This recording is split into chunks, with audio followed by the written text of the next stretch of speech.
সুচিত্রা সেনের সঙ্গে একটাই ছবিতে কাজ করেছিলেন অভিনেত্রী কল্যাণী মণ্ডল। কেমন ছিল সেই অভিজ্ঞতা, তার মুখ থেকেই শোনা যাক। সুচিত্রা সেনের সঙ্গে আমার প্রথম দেখা আলো আমার আলো ছবির সেটে। তখন আমার 14 বছর বয়স।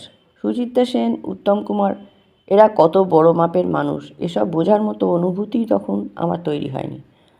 বাড়িতে সিনেমা দেখার ব্যাপারেও বাধা নিষেধ ছিল। টিভিও তখন আসেনি, ফলে মানুষগুলোর ধার ভার অনুভব করার মতো বোধ তখনও তৈরি হয়নি। প্রথম কাজ করতে গিয়ে আমার মেকআপ আর্টিস্ট নিতাই সরকার আমাকে বললেন, চল দিদির সঙ্গে দেখা করবি চল।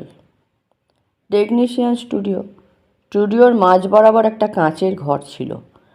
শুটিং থাকলে সেই ঘরে সুচিত্রা সেন বসতেন। আমি নিতাইদাকে বললাম, চলো। নিতাইদা আমাকে নিয়ে গেল। দরজা বন্ধ, নক করতেই ওর মেকআপ আর্টিস্ট দরজা খুললেন। নিতাইদা প্রথমে ভেতরে গিয়ে কি বললেন জানি না। কিছুক্ষণ পর আমার ডাক পড়ল। ঘরের ভিতরে ঢুকে দেখি উনি গম্ভীর মুখে বসে আছেন। আমি এগিয়ে গিয়ে পায়ে হাত দিয়ে প্রণাম করলাম। নিতাইদাই সুচিত্রা সেনকে বললেন, আপনার বোনের চরিত্রটা করছে মালতী। শুনে মুখ তুলে একবার তাকিয়ে বললেন, ও আচ্ছা, ব্যাস ওইটুকুই। তখন আর কোনো কথা বলেননি আমার সঙ্গে। নিতাইদা আমাকে ইশারা করলেন, আমি আসছি বলে ঘর থেকে বেরিয়ে এলাম। আলো আমার আলোয় সুচিত্রা সেনের সঙ্গে আমার প্রায় 12-13 দিনের কাজ ছিল। টেকনিশিয়ান স্টুডিওর একটা বড় অংশ জুড়ে বস্তির সেট পড়েছিল। প্রথম দিন দৃশ্যটা ছিল উত্তম কুমার বস্তিতে মিটিং সেরে গাড়ি করে বেরিয়ে যাবেন। সুচিত্রা সেন গাড়ির পেছন পেছন ছুটে যাবেন, আমিও ছুটে যাব। ওই হয় না মন্ত্রী শাস্ত্রীর মতো হোমরা চোমরা কেউ গেলে সবাই গাড়ির পেছনে ছুটে যায়, আমি আর সুচিত্রা সেনও তেমনভাবে যাব। পরিচালক পিনাকি মুখোপাধ্যায় আমাকে বলেছিলেন। কিছুটা ছুটে গিয়ে আমি সুচিত্রা সেনের কাঁধটা ধরে দাঁড়াবো। আমি বললাম, ঠিক আছে। তখন তো আমি একদমই নতুন। ডিরেক্টর যা বলছেন আমি অন্ধের মতো অনুসরণ করছি। অ্যাকশন বলতেই সুচিত্রা সেন আগে গেলেন, তারপর আমি ছুটে গিয়ে পেছনে দাঁড়িয়ে যেই ওর কাঁধে হাত দিয়েছি ঘটল বিস্ফোরণ। সঙ্গে সঙ্গে ঘুরে তাকিয়ে আমাকে বললেন, ডোন্ট টাচ। ওই তাকানো, ওই রকম রিয়াকশান, আমি তো রীতিমতো ভয় পেয়ে গিয়েছি। থতমত খেয়ে তাকালাম পিনাকিদার দিকে। পিনাকিদা পুরো পাল্টি, চেঁচিয়ে বললেন, না না, দিদির কাঁধ ধরে দাঁড়ালি কেন? এমনি দাঁড়া গে, এমনি দাঁড়া। এমনভাবে বললেন যেন দোষটা আমারই। ঠিক আছে, তাই আবার আরম্ভ হলো। এবার সুচিত্রা সেনের থেকে একটু দূরত্ব রেখেই দাঁড়ালাম। শট ওকে হয়ে গেল। এরপর রোজই শুটিং হয়। সুচিত্রা সেন তো ফ্লোরে আসেন সবার পরে। আগেই বললাম, টেকনিশিয়ান স্টুডিওর আউটডোর লোকেশনে বস্তি বাড়ির সেট ফেলা হয়েছিল। মাটির দাওয়া উঠোন, একেবারে আসল বস্তি বাড়ির মতো। আমরা ওই দাওয়াতেই বসে থাকতাম, উনি না এলে শট আরম্ভ হবে না। একদিন দুদিন পর থেকেই আমাকে দেখে বলতে শুরু করলেন, ও কল্যাণী, কেমন আছো? প্রথম প্রথম ঘাবড়ে যেতাম। অমন মুডি মানুষ আমার মতো পুঁচকে জুনিয়র আর্টিস্টদের সঙ্গে কুশল বিনিময় করছেন। আমি বলতাম, ভালো আছি দিদি। আর একদিন ভালো আছি বলার সঙ্গে সঙ্গে বললেন, ও আচ্ছা আচ্ছা, ব্রেকফাস্ট করেছো? আমি বললাম, হ্যাঁ দিদি। আমি ভয়ে আগ বাড়িয়ে ওকে কিছু বলতাম না, উনিই কথা বলতেন। সেই থেকে সুচিত্রা সেন হয়ে গেলেন দিদি, আর আমাকে উনি কল্যাণী বলেই ডাকতে শুরু করলেন।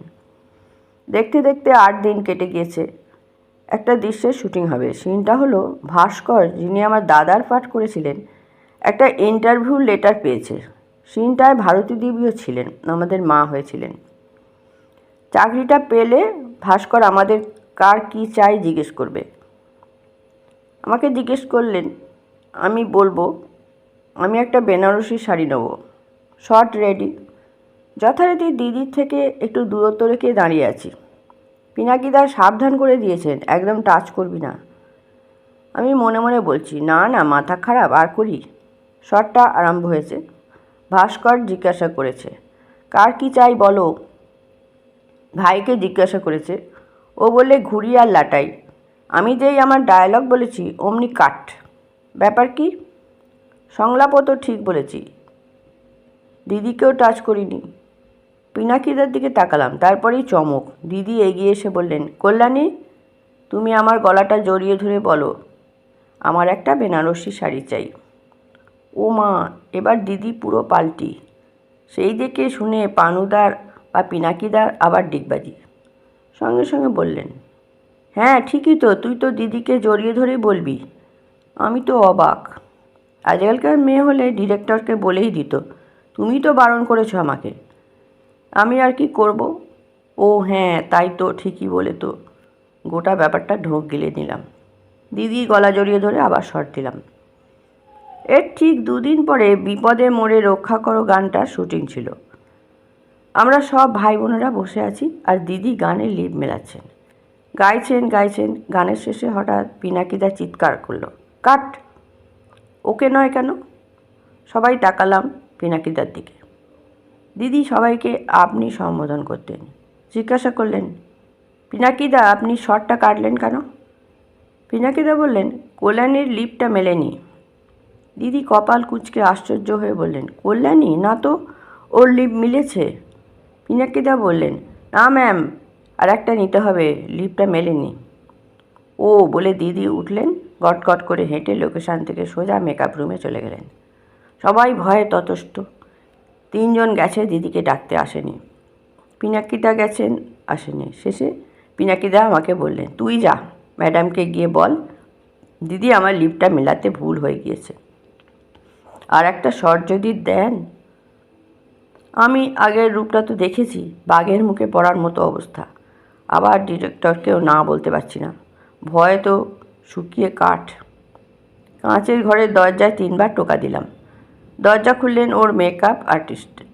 আমি এসেছি বুঝতে পেরে বললেন, হ্যাঁ, ওকে ভেতরে আসতে বলো। সামনে গিয়ে মাথা নিচু করে দাঁড়ালাম। বললাম, দিদি আমারই ভুল হয়েছে, যদি শর্টটা কেটে যদি আর একবার দেওয়া হয় তো ভালো হয়। চুপ করে শুনলেন, বললেন, ঠিক আছে তুমি যাও। আমার কথা শুনে পিনাকিদা শর্ট রেডি করে বসে আছেন। ওদিকে দিদি আর আসেন না। আধ ঘন্টা পর পিনাকিদা একজনকে পাঠালেন। সে এসে খবর দিল দিদি বাড়ি চলে গেছেন। সেই শটটা শেষ পর্যন্ত ছবিতে রাখতে বাধ্য হন পিনাকিদা। ঘটনাচক্রে আমি কিন্তু সেদিন লিপ ভুল করিনি। ক্যামেরা যখন আমাদের দিকে প্যান করে তখন সিন থেকে না বেরিয়ে দিদি পুরো শটটা দেখেছিলেন আমি কোথাও কোনো ভুল করিনি। পিনাকিদা যদি বলতেন শটটা উনি অন্যভাবে আর একবার নিতে চান, তাহলে কোনো সমস্যাই হতো না।